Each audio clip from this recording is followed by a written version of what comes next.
para mí poder estar aquí con ustedes.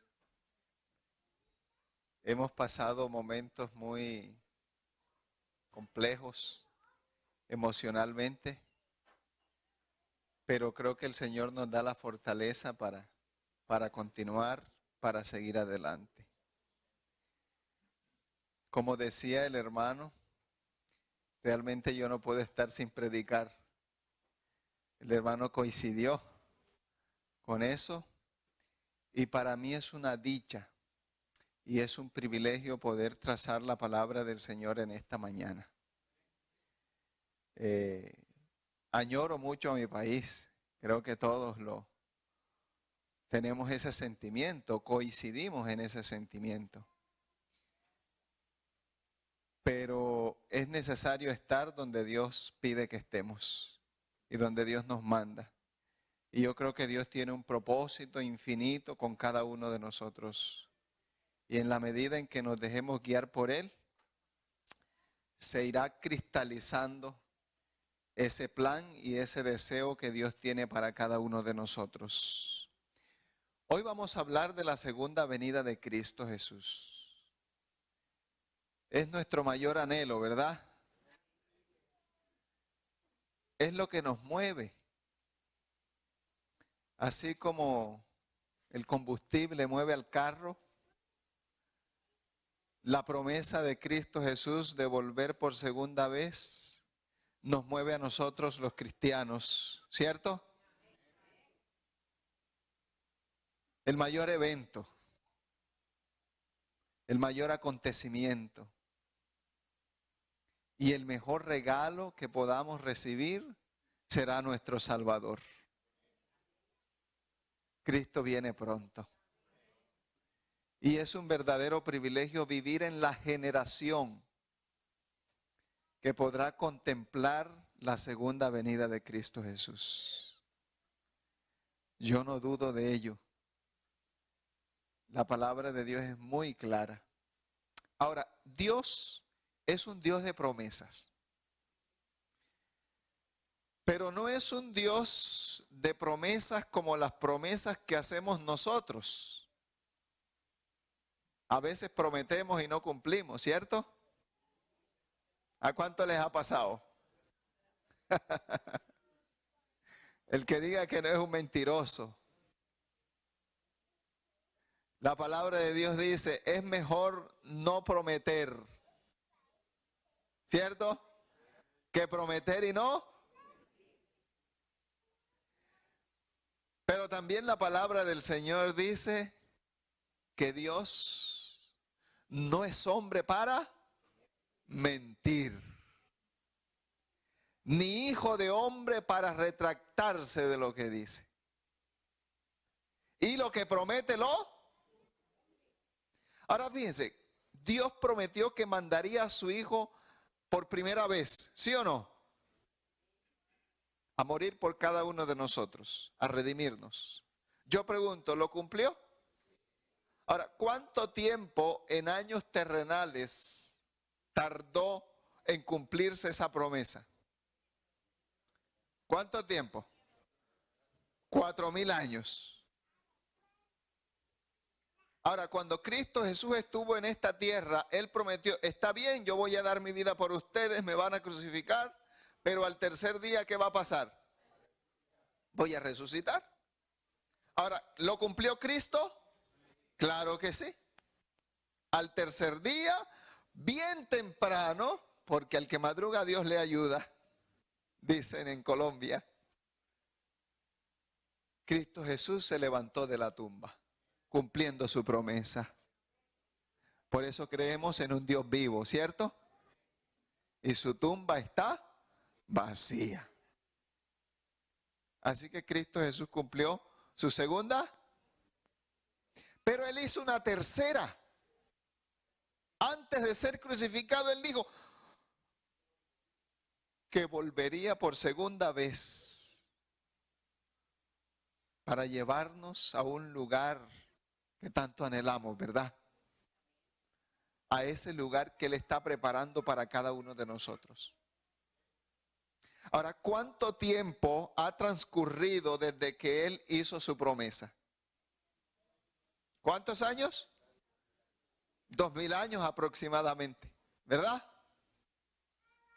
¿Poco o mucho? ¿Poco o mucho? Relativamente. Ahora yo pregunto, ¿qué garantía tenemos nosotros de que Cristo cumplirá su primera promesa, su tercera promesa? ¿Que cumplió las dos anteriores? Es decir, ha cumplido la mayoría. Y lo más complicado, ¿sí o no?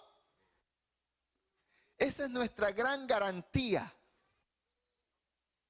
Y hoy nos vamos a dar cuenta que tenemos muchas más. Ahora yo pregunto, ¿nosotros creemos que Cristo Jesús viene en esta generación?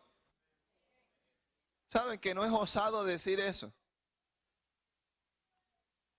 No es osado decirlo porque hoy nos vamos a dar cuenta. Hoy nos vamos a dar cuenta. Ahora fíjense ustedes, ¿cuánto tiempo tardó para que cumpliera su primera promesa? 4000 años. ¿Cuánto tiempo ha transcurrido después de su tercera promesa? 2000. ¿Dónde hay más tiempo? ¿Ah? Yo no creo que vayan a transcurrir 2000 años más para que Cristo venga. Es más, yo no creo que ni 100 años. No lo creo. Yo creo que va a ser antes. Vayamos a un texto interesante que se encuentra en Juan 14 del 1 al 3. Yo creo que todos lo sabemos, ¿cierto? Yo creo que ese es el versículo de memoria universal. No se turbe vuestro corazón. ¿Creéis en Dios? ¿Creéis también en mí? En la casa de mi Padre muchas moradas hay. Si así no fuera, yo os lo hubiera. Mire qué interesante. Si no fuera así, yo se los hubiera. Y dice el texto, voy pues a preparar lugar o morada para vosotros. Y si me fuere, dice el versículo 3, y os prepararé lugar, aquí viene la promesa maravillosa. Vendré, ¿qué cosa? Otra vez. Y os tomaré a mí mismo para que donde yo estoy, vosotros también. La segunda venida de Cristo es un acontecimiento totalmente literal. ¿Sabe por qué lo digo así? Porque hay personas que creen que es un acontecimiento simbólico. Incluso hay denominaciones que creen que ya ese acontecimiento ocurrió de forma espiritual. Pero nos vamos a dar cuenta a través del estudio de la palabra de Dios que va a ser un acontecimiento totalmente literal. Tan literal como que usted y yo estamos en estos momentos aquí. Yo quiero leer una parte de la pluma prolífica de Elena de White, donde ella describe ese hermoso acontecimiento. Mire cómo dice ella, preste mucha atención. Pronto aparece en el este una pequeña nube negra, de un tamaño como la mitad de la palma de la mano. ¿Qué cosa? ¿Qué aparece dónde? ¿Dónde aparece? En el este, donde sale el sol, en el oriente. Una pequeña nube negra. Y dice ella aquí, es la nube que envuelve al Salvador y que a la distancia parece rodeada de oscuridad. El pueblo de Dios sabe que es la señal del Hijo del Hombre. ¿Cuál es la señal del Hijo del Hombre? La pequeña nube negra en el este. Retengan eso, es muy importante. Y dice aquí, en silencio solemne la contemplan mientras va acercándose a la tierra, volviéndose cada vez más luminosa y más gloriosa, hasta convertirse en una gran nube blanca, cuya base es como fuego consumidor, y sobre ella el arco iris del pacto. Jesús marcha al frente como un gran conquistador. Con cantos celestiales los santos ángeles en inmensa e innumerable muchedumbre le acompañan en el descenso. El firmamento parece lleno de formas radiantes, millones de millones y millares de millares. Y dice aquí, ninguna pluma humana puede describir la escena, ni mente mortal alguna es capaz de concebir su esplendor. A medida que se va acercando a la tierra la nube viviente, todos los ojos ven al príncipe de la vida. Ninguna corona de espinas hiere ya sus sagradas sienes, ceñidas ahora por gloriosa diadema. Su rostro brilla más que la luz deslumbradora del sol del mediodía. El Rey de Reyes desciende en la nube, envuelto en llamas de fuego. El cielo se recoge como un libro que se enrolla. La tierra tiembla ante su presencia y todo monte y toda isla se remueven de su lugar. ¡Wow! ¡Qué escena! ¡Qué escena más impactante! Y con todo, Elena de White dice, ninguna pluma humana puede describir tal escena. Ahora fíjense ustedes, el evento de la segunda venida de Cristo Jesús se narra 318 veces en el Nuevo Testamento. ¿Será importante el acontecimiento? Pero también se narra algunas veces en el Antiguo Testamento. Es decir, en el Antiguo Testamento no solamente se narra la primera venida de Cristo, sino también se narra la segunda venida. El Antiguo Testamento trascendió en el acontecimiento de Cristo Jesús. ¿Cómo es esto? En Daniel el capítulo 2. ¿Se acuerdan de Daniel el capítulo 2? El sueño del rey Nabucodonosor que le fue revelado a Daniel. Sueña con una gran imagen que representa la sucesión de imperios mundiales y que se proyecta desde los días de Nabucodonosor hasta viene del cielo, que no es enviada con mano humana para describir que es un acontecimiento sobrenatural. Es la segunda venida de Cristo Jesús. ¿Y por qué decimos eso? Sencillo, porque la Escritura dice que la roca es Cristo Jesús. Y si es una roca que desciende del cielo y llega hasta los pies de la estatua, dicho sea de paso, hoy día estamos viviendo el cumplimiento profético de lo que representaban los pies de esa estatua. Por eso la roca viene a los pies, porque viene en nuestros días. Cristo Jesús viene en nuestros días. Y por eso esa roca representa la segunda venida de Cristo Jesús.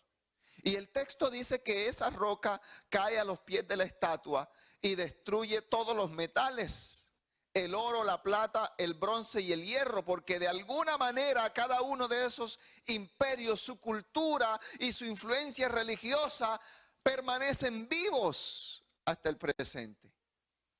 Y los va a destruir a todos. Pero luego esa piedra se convierte en un gran ¿qué? ¿En qué se convierte? En un gran monte que llena toda. Ese es el paraíso de ¿quién? El paraíso de Dios.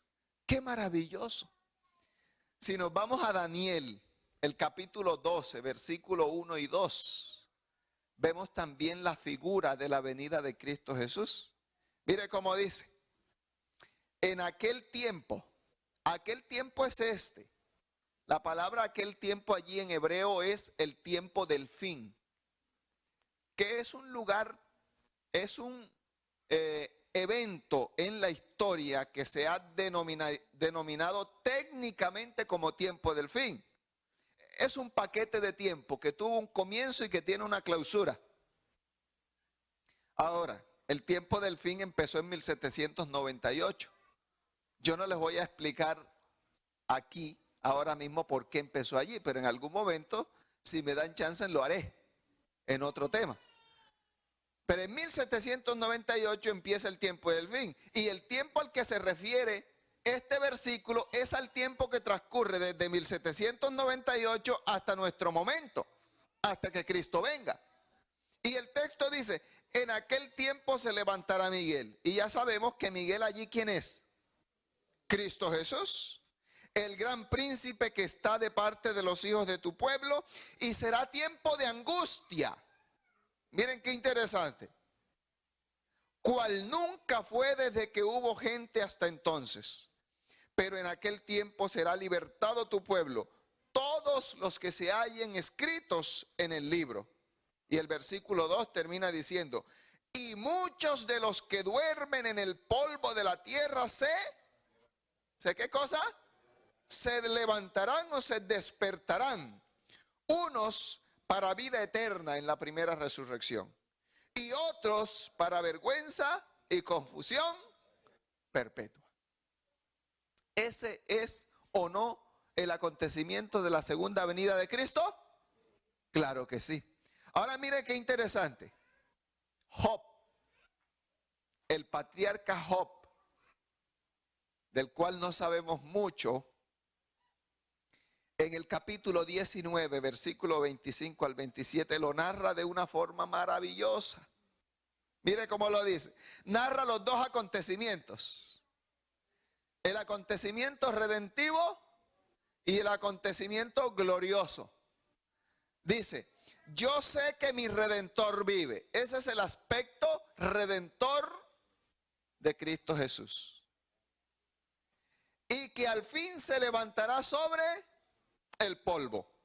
Y después de deshecha esta mi piel, en mi carne he de ver a Dios. Y viene el segundo aspecto.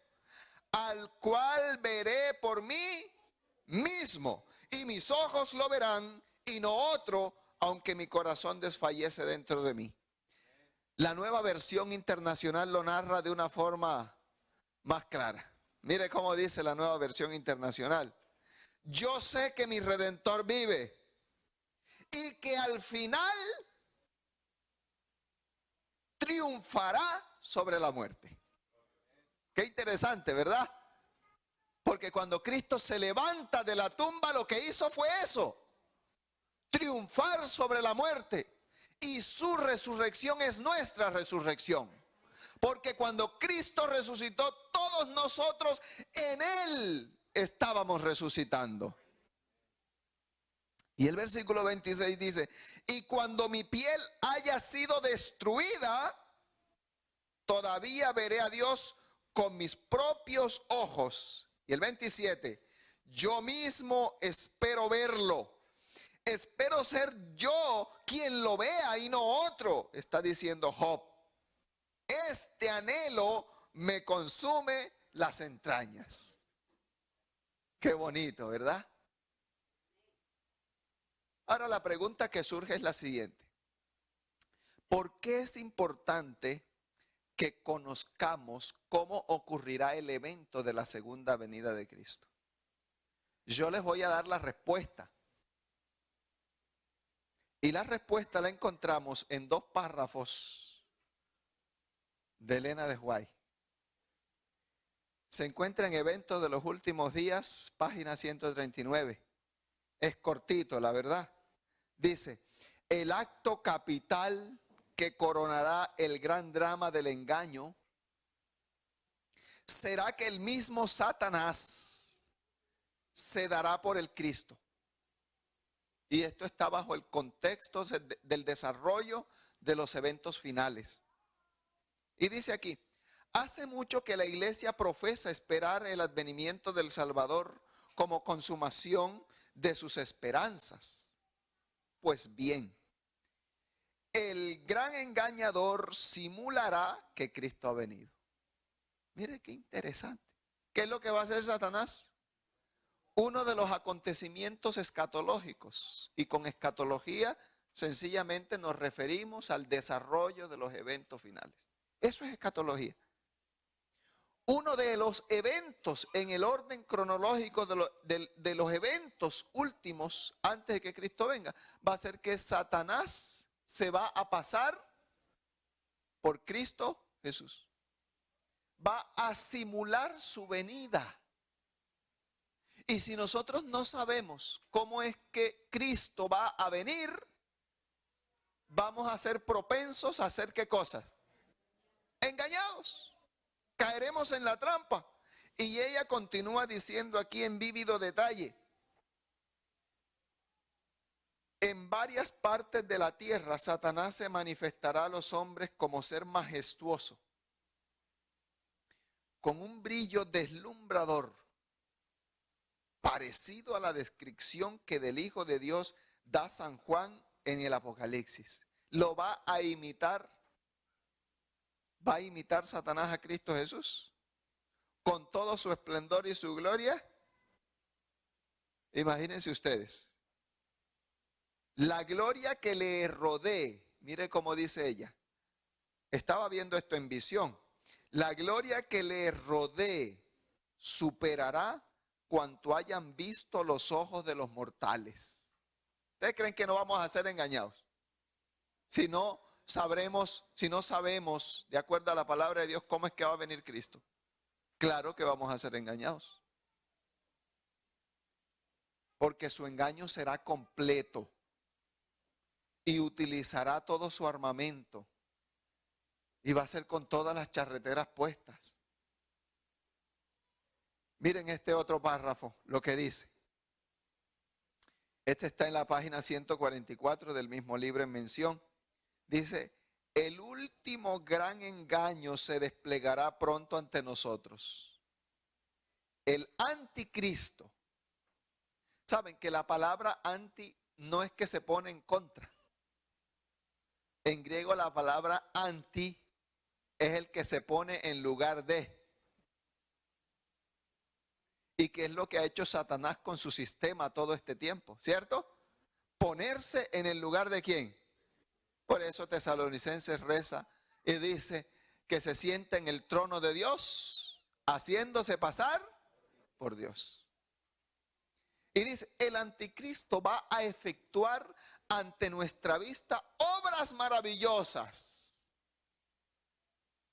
Y dice aquí, el contrahacimiento se asemejará tanto a la realidad que será imposible distinguirlos sin el auxilio de las Santas Escrituras. ¿Cómo le parece a usted eso? ¿Y cómo es que las Escrituras nos van a ayudar a distinguirlo? Porque ellas nos dicen cómo es que va a venir Cristo Jesús. Sin ella no podremos saberlo. Ahora surge una pregunta interesante. ¿Podemos saber la fecha en la que Cristo regresará?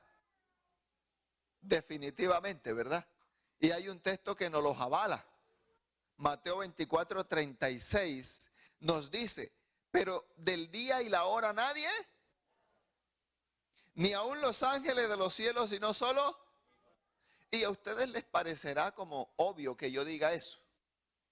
Pero a veces el peligro está en lo obvio. ¿Saben por qué lo digo? Porque qué interesante, escuché yo hace algunos años ya un sermón de un hombre de la iglesia que decía que Cristo venía en el 2031 o que dice que Cristo viene en el 2031 y lo sostiene. Y les digo una cosa, es tan interesante su sermón que, como le dijo Agripa a Pablo, por poco me. Y yo estoy seguro que si más de uno aquí mira el sermón, se va a sentir tentado a creer. ¿Por qué es tan convincente? ¿Y saben por qué? Porque ellos descontextualizan unos textos de Elena de White, donde dice Elena de White que fueron 6.000 años en los que Satanás se rebeló y 6.000 años en que la tierra permaneció en pecado, etcétera, etcétera, etcétera. Y ellos dicen, son 6.000 años, entonces Cristo viene a los 6.000 años de cumplimiento de pecado. Parece obvio, ¿verdad? Pero parece. Y ellos dicen, bueno, Elena de White en otras partes dice que cuando Cristo murió en el año 31, se cumplieron 4.000 años de pecado. Así lo dice Elena de White. Y efectivamente, en el año 31, la fecha que se ha colocado, proféticamente hablando, en la que Cristo murió, fue en el año ¿qué? 31 antes de Cristo Jesús. En Cristo Jesús. Y ellos dicen, bueno, si ahí se cumplen 4.000 años, en el 31, Adán tuvo que haber pecado en algún 31. ¿Sí o no? Porque si yo nací, ¿verdad?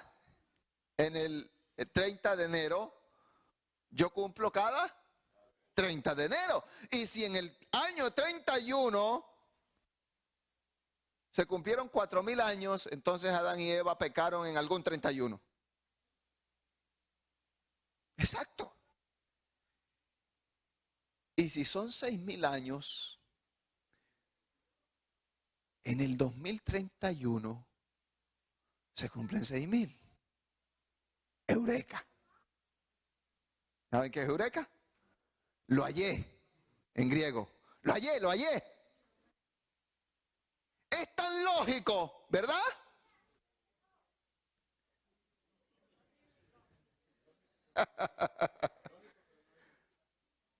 Pero no es bíblico. Y yo discutía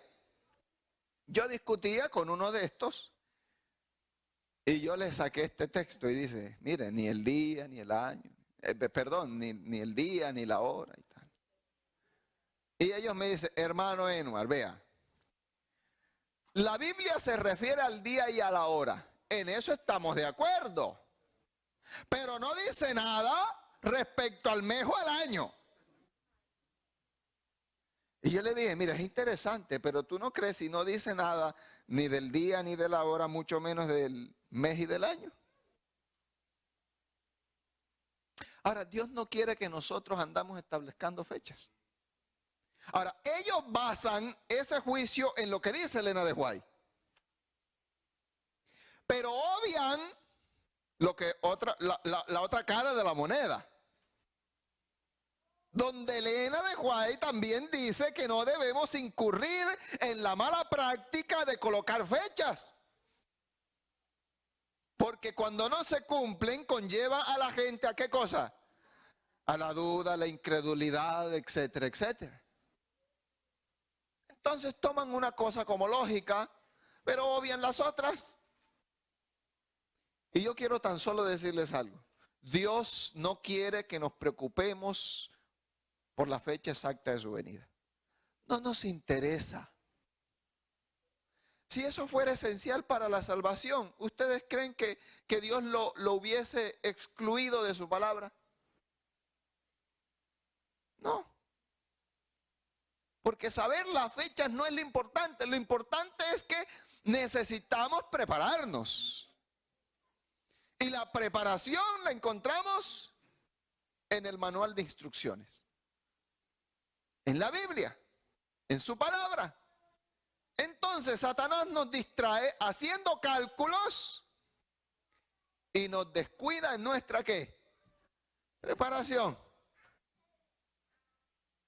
Pero aunque no sabemos el año, ni el mes, ni el día, ni la hora exacta, sabemos que de que viene, viene. ¿Y saben una cosa? La venida de Cristo Jesús no depende de nuestra preparación. Porque así nos preparemos o no nos preparemos, de todas formas Cristo va a venir. Le estemos o no lo estemos esperando, Cristo va a venir. Estemos o no estemos predicando, queridos, Cristo va a venir.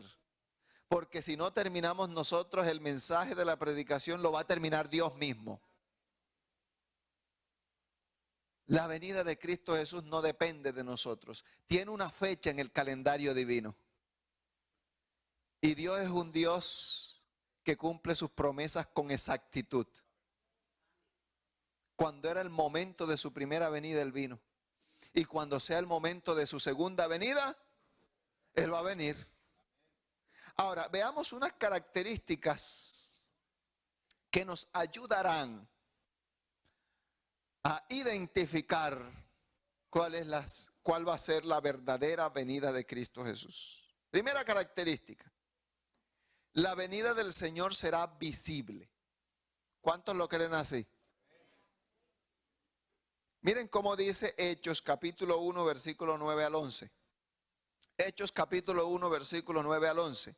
Dice: y habiendo dicho estas cosas, viéndolo ellos, fue alzado y les recibió una nube que le ocultó de sus ojos. Y estando ellos con los ojos puestos en el cielo, entre tanto que él se iba, he aquí se pusieron junto a ellos dos varones con vestiduras blancas, ángeles. Cristo está ascendiendo al cielo. Después de 40 días, haber pasado 40 días después de su resurrección con sus discípulos. Hay una gran multitud de testigos, como 500 personas, viendo que Cristo Jesús está ascendiendo. Y el versículo 11 dice: los cuales también les dijeron: varones galileos, ¿por qué estáis mirando al cielo? Y viene la expresión que esperamos. Este mismo Jesús que ha sido tomado de vosotros al cielo, ¿qué cosa? Así vendrá como le habéis visto ir al cielo. ¿Cómo se fue Cristo al cielo? ¿Delante de los ojos de los testigos oculares? Claro que sí. ¿Vendrá frente a nuestra vista? Claro que vendrá. Así como lo vimos ir, así Cristo Jesús va a volver. Ahora, la palabra del Señor dice que cuando Cristo Jesús venga, ¿qué va a pasar con los ángeles? ¿Vienen con Jesús? Por eso el ángel dice: así como lo habéis visto ir. Saben que el texto dice que una nube lo cubrió, ¿verdad?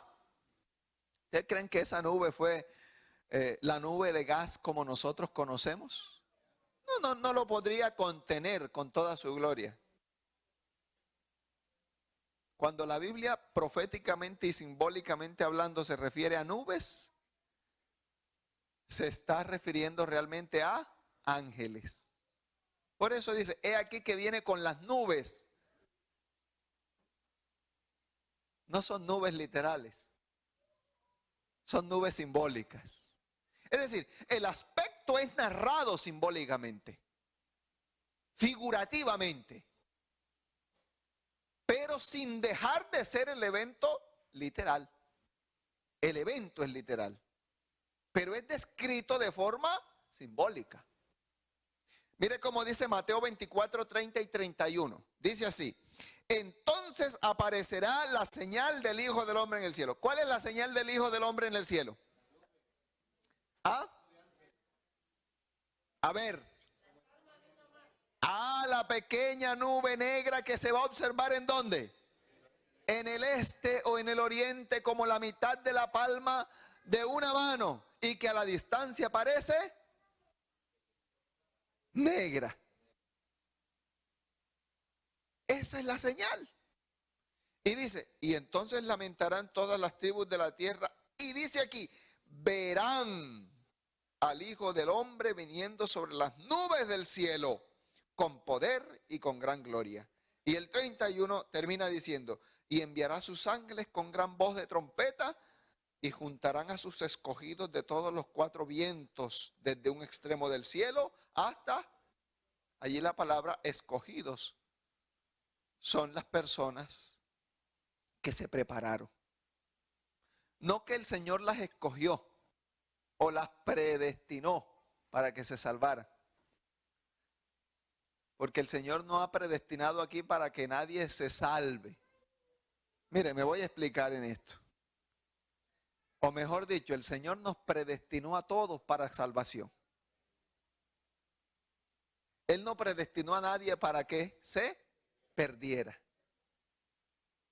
Pero el que se pierde no va a ser porque Dios lo predestinó para perderse, sino porque simplemente lo quiso, lo decidió. Porque siempre tuvo la alternativa y la oportunidad de abrir su corazón a Cristo Jesús.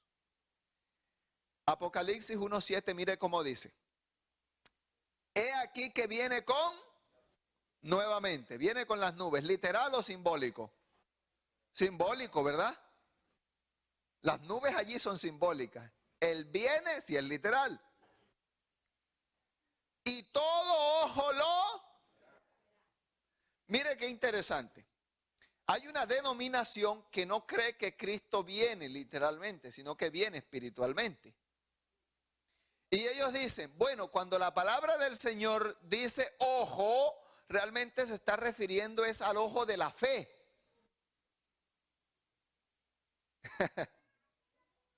Claro, porque nosotros tenemos un tercer ojo, ¿verdad? Es el ojo de la fe. No discutimos eso. Se llama discernimiento, ¿sí o no? Ese es el tercer ojo, sin entrar en el misticismo oriental. Pero no es el ojo de la fe el que va a ver a Cristo. Es el ojo físico. ¿Sabe por qué lo digo? Porque la palabra ojo aquí en griego es oftalmos. Cuando dice todo ojo, está diciendo todo oftalmos. De donde se desprende el término oftalmología u oftalmólogo. Ahora yo pregunto, ¿qué estudia el oftalmólogo? ¿El ojo de la fe o el ojo físico? Si está enfermo de los ojos, de los ojos físicos, vaya al oftalmólogo, que él lo va a ayudar. Pero si está enfermo del ojo de la fe, no vaya al oftalmólogo. Él no sirve para eso. Los pastores sí. ¿Verdad? Él no estudió para eso.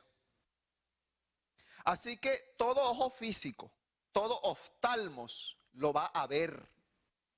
Literalmente. Incluso dice aquí, hasta los que no deberían verlos. ¿Quiénes no deberían verlo? Los que le traspasaron. Y dice aquí, todos los linajes de la tierra harán lamentación por él. Sí, amén. Segunda característica, la venida del Señor será audible. Audible. Mire cómo dice Primera de Corintios 15, 51 y 52. 15, 51 y 52. He aquí os digo un misterio. No todos dormiremos. Es decir, no todos vamos a estar muertos cuando Cristo venga. El contexto es la segunda venida de Cristo. Y Pablo está diciendo, les voy a decir este misterio. No todos vamos a estar muertos cuando Cristo venga. La palabra dormir es una expresión para muertes en la Escritura. Y dice, pero todos seremos transformados. En un momento, en un abrir y cerrar de ojos, a la final trompeta. Yo pregunto, ¿se puede escuchar una trompeta? Porque dice aquí, lo aclara él, dice aquí. Para los que creen que las trompetas son simbólicas, no. Él dice, porque se tocará, ¿qué cosa? Y los muertos serán resucitados, ¿qué cosa? Y nosotros seremos. Y mire cómo lo narra Apocalipsis 19:6. Saben que ese capítulo narra el evento cronológico, la venida de Cristo Jesús. Esa es la venida cronológica. En muchas partes de Apocalipsis se dice Cristo viene, pero el capítulo 19 ya es el acontecimiento escatológico de la venida de Cristo Jesús. Y lo dice aquí en el versículo 6, y oí como la voz de una gran multitud. ¿Cuál será esa gran multitud? Los ángeles que siguen a Cristo Jesús. Y dice, como el estruendo de muchas aguas y como la voz de grandes truenos que decían, aleluya, porque el Señor nuestro Dios Todopoderoso, ¿cuándo es que va a reinar Cristo? Plenamente sobre este mundo. ¿Cuándo es que lo va a hacer? Cuando venga por segunda vez. La venida del Señor Jesucristo será audible, ¿sí o no? Y hay muchos otros textos más. Ahora, yo quiero que veamos un punto interesante. Vayamos a Mateo 24, 26 y 27. Mateo 24, 26 y 27. La Escritura nos dice que Satanás se va a aparecer. Y ya lo leímos antes, pero leámoslo desde la Escritura misma. Simulando la venida de Cristo Jesús. Y respecto a eso, Cristo mismo nos advirtió una semana antes de su muerte en el Monte de los Olivos, en el relato profético de Cristo Jesús, Mateo 24, Marcos 13 y Lucas 21, son los relatos sinópticos del Apocalipsis de Jesucristo. Nos dice en el 26 y el 27 del capítulo 24, así que si os dijeren, mirad, está en el desierto, no salgáis, o mirad, está en los aposentos, no lo creáis. Y dice el 27, ¿cómo es que Cristo va a venir? Porque como el relámpago que sale ¿de dónde? ¿Por dónde viene Cristo? Y se muestra hacia el occidente, así será también la venida del Hijo. Es decir, Cristo no se va a manifestar en lugares aislados, ¿sí o no? En un lugar X o en un lugar Y. Cristo está diciendo, mira, no es así. Porque el que se va a manifestar de esa manera va a ser ¿quién? Satanás. Yo voy a venir de otra forma, me voy a manifestar en el oriente y como un relámpago, está haciendo una comparación, que surca el cielo de oriente a occidente, así será ¿qué cosa? Miren, esto parece muy obvio, qué linda. Pero tengo un amigo, muy buen amigo en Colombia, aquí puedo decir su nombre porque nadie lo conoce, aunque el mundo es un pañuelo. Ese gran amigo mío, ahora se me fue el nombre. Tengo una laguna en la mente. ¿Cómo se llama? Carolina. José Luis. Amigo mío de muchos años. Él era pentecostal. Ahora es judío. Hace una semana no sé ahora qué será. En todo caso, él me decía un día, Enuar, te tengo una noticia. Yo le dije, sí, dime. Ya sé cómo es que este cuento de la Escritura que dice que todo ojo va a ver a Cristo Jesús. Y yo le dije, ve qué interesante, coméntame cómo es eso. Y me dice él, ¿a que no adivinas, Enuar? No adivino. Dímelo tú. La televisión.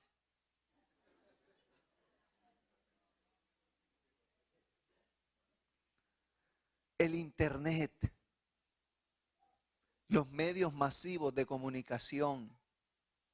Ellos van a transmitir la venida de Cristo Jesús. Yo le dije, muy buen punto.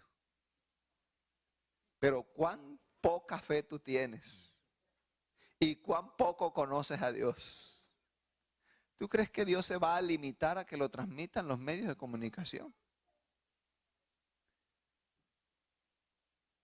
Todo ojo le va a ver. Yo creo que la gente ni le va a prestar atención a las televisiones. Pero ¿saben quiénes medios de comunicación sí van a enfocar algún evento? ¿Saben qué eventos iban a enfocar? El engaño de Satanás. Y muchos de nosotros, como ese amigo mío, es posible que seamos engañados.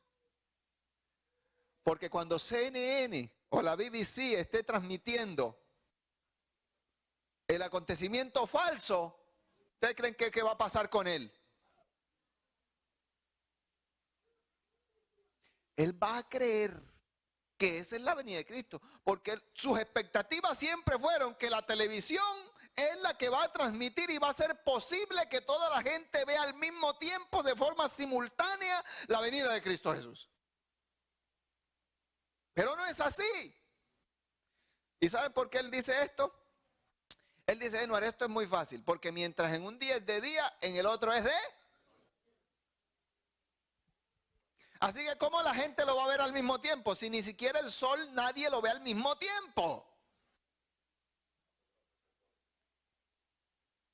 Por eso le dije, ¿cuánta fe? ¿Cuánta poca fe tienes? ¿Y cuán poco conoces a Dios? ¿Tú crees que si Dios hizo detener el sol y la luna, que no fueron los que se detuvieron, verdad? Hoy lo sabemos, fue la tierra la que se detuvo. Pero Dios adapta su lenguaje a la limitación del conocimiento humano del momento. Ese es Dios de maravilloso. ¿Qué tal que Dios le hubiese dicho, mira, la tierra se va a detener? ¿Cómo hubiese quedado? ¿Cómo es posible? La tierra se mueve. Si lo que nosotros vemos es que el sol se mueve. Pero Dios se adapta maravillosa y misericordiosamente. Hoy lo entendemos de esa manera. Dios, ¿crees tú no va a tener el poder para... Ahora fíjense, en Apocalipsis dice que va a haber un gran, ¿qué cosa? Un gran terremoto. ¿Tú no crees que todas las placas tectónicas se van a mover y los continentes se van a unir y le vamos a dar una sola cara al Salvador? ¿Tú no crees eso? Ahora, no solamente es eso. No vayan ahora a formar una doctrina de eso, ¿no? Porque somos expertos en crear doctrinas de lo que otro dice. Yo estoy dando una suposición. Porque el texto dice que Cristo va a hacer un viaje de oriente ¿a dónde? El mismo viaje que hace el sol. Ahora, Cristo viene con todos sus ángeles a la tierra. Es decir, todos los ángeles van a rodear el globo ¿qué? Ahora, ¿toda la gente va a ver a los ángeles? Claro, porque todos los ángeles van a estar rodeando a la tierra, así que la tierra estará rodeada del acontecimiento. Y por esa razón, todo ojo le ¿qué? Tercera característica, la venida del Señor será majestuosa. Majestuosa, de la palabra majestad. Es decir, Cristo viene como Rey de Reyes y Señor, ya no viene como un niño, recién nacido, humilde, en un pesebre, no. Viene con toda su pompa y con toda la gloria. Marcos 13:26 dice, entonces verán al Hijo del Hombre que vendrá en las nubes con poder y gran. Y quiero leer Apocalipsis 19, del 11 al 16, rápidamente. Apocalipsis 19, del 11 al 16, dice, entonces vi el cielo abierto y he aquí un caballo blanco. ¿El caballo literal o simbólico? Vamos a ver cómo están en simbología. Es simbólico, así es, no es literal. Y aquí un caballo blanco y el que lo montaba se llamaba fiel y verdadero. ¿Quién es ese? Cristo. Y con justicia juzga y ¿qué? Y pelea. Y dice, sus ojos eran como llama de fuego y había en su cabeza muchas ¿qué? La venida de Cristo será majestuosa porque va a venir con muchas diademas, muchas coronas y tenía un nombre escrito que ninguno conocía sino él mismo. Y el 13 dice, estaba vestido de una ropa teñida en sangre y su nombre es ¿qué cosa? ¿Quién es ese? Cristo. Y los ejércitos celestiales, miren, dice aquí, vestidos de la mejor ropa, de lino finísimo, blanco y limpio, le seguían en caballos blancos. ¿Quiénes son ellos? Los ángeles. El 15 y el 16 dicen, de su boca sale una espada aguda, para herir con ella a las naciones. ¿Literal o simbólica? Simbólica, no es que va a venir con una espada entre la boca, ¿verdad? Y él las regirá con vara de hierro, y él pisa el lagar del vino del furor y de la ira del Dios Todopoderoso. Y el 16 termina diciendo de forma muy imponente, y en su vestidura y en su muslo tiene escrito este nombre: Rey de Reyes y Señor de Señores. La venida del Señor Jesús será imponente. También será imponente. Nadie va a evitar que Cristo venga. Cristo va a venir. Mire cómo lo narra Apocalipsis 6, 14 al 17. Apocalipsis 6, 14 al 17 dice: y el cielo se desvaneció como un pergamino que se enrolla, y todo monte y toda isla se removió de su lugar. Esa es la segunda mitad del sexto sello, donde Cristo empieza a venir. Y dice: y los reyes de la tierra, y los grandes, los ricos, los capitanes, y los poderosos, y todo siervo y todo libre se escondieron en las cuevas y entre las peñas de los montes, y decían: ¿cómo podremos evitar que Cristo venga? ¿Era eso? Sí, lo que estaban diciendo en pocas palabras. Pero no lo podrán evitar porque Cristo se impondrá. Y dice el 16: y decían a los montes y a las peñas: caed sobre nosotros y escondednos del rostro de aquel que está sentado sobre el trono y de la ira del Cordero. ¿Y ustedes creen que si ellos pudieran evitar que Cristo viniera, lo harían? Claro que lo harían. Y el 17 termina diciendo: porque el gran día de su ira, ¿a qué cosa? ¿Y quién? La pregunta interesante. ¿Podrá sostenerse en pie? Y como último punto tenemos que la segunda venida de Cristo Jesús no será, sino que es un acontecimiento inminente. Y con inminente quiero decir que va a ocurrir ya, prontamente. Mire cómo dice Santiago en el capítulo 5, versículos 7 y 8. Santiago, el capítulo 5, versículos 7 y 8 dice: por tanto, hermanos, tened paciencia hasta la venida del Señor. Porque como el labrador espera el precioso fruto de la tierra, aguardando con paciencia hasta que reciba la lluvia temprana y la tardía, ¿se tienen que dar antes de que Cristo venga? Claro que sí. El 8 dice: tened también vosotros paciencia y afirmad vuestros corazones, porque la venida del Señor se ¿qué? Eso hace más de 2000 años, hace 2000 años, ¿verdad? Apocalipsis 1:3, mire lo que dice: bienaventurado el que lee y los que oyen las palabras de esta profecía. Bueno, Lucas 21 lo que narra son los acontecimientos finales, el Apocalipsis de Jesucristo. Él dice: cuando estos acontecimientos finales empiecen a suceder, erguíos y levantad vuestra cabeza, porque vuestra redención está cerca. Miren, ahora mismo nosotros estamos viviendo cronológicamente en una iglesia que se llama la iglesia de la Odisea, ¿cierto que sí? La iglesia que antecede a la iglesia de la Odisea, ¿qué iglesia es? Tiempo desde 1798 hasta 1844. Ese es el periodo de la iglesia de Filadelfia. Y el periodo de la iglesia de la Odisea es de 1844 hasta que se cierra la puerta de la gracia. Ese es el periodo de la iglesia de la Odisea, cuando el pueblo es ¿qué cosa? Juzgado. Ahora fíjense ustedes,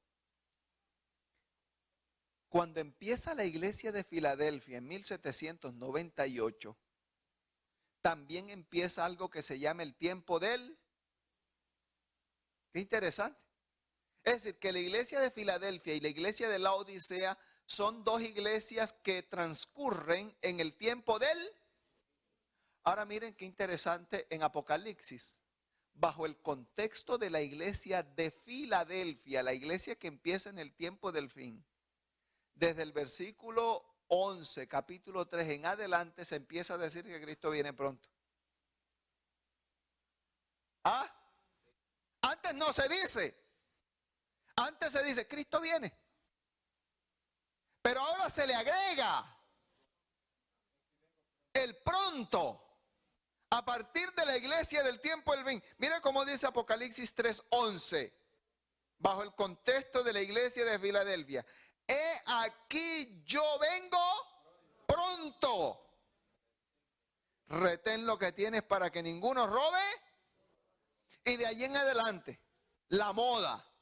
En estadística, la moda es el número que más se repite. Y la moda en Apocalipsis, a partir del capítulo 3, versículo 11 en adelante, es que Cristo viene pronto. Mire cómo dice Apocalipsis 22:7. Apocalipsis 22:7 lo confirma, dice, he aquí yo vengo pronto. Apocalipsis 22:12, el versículo 12 dice, he aquí yo vengo pronto. Y el versículo 20 dice, el que da testimonio de estas cosas, dice, ciertamente vengo en... ¿Saben por qué allí el texto dice breve? Porque allí ya se cumplió, no hay. Ahora, en la séptima iglesia viene Cristo. ¿Saben por qué lo digo? Es al aspecto de la segunda venida de Cristo Jesús. Ahora fíjense, estamos viviendo actualmente bajo el desarrollo del sexto sello. No hay chance para hablar de eso. Pero la mitad del sexto sello ya se cumplió. La oscuridad, el terremoto, la caída de las estrellas. La otra mitad es a partir del versículo 14, que ya lo leímos, del capítulo 6 de Apocalipsis.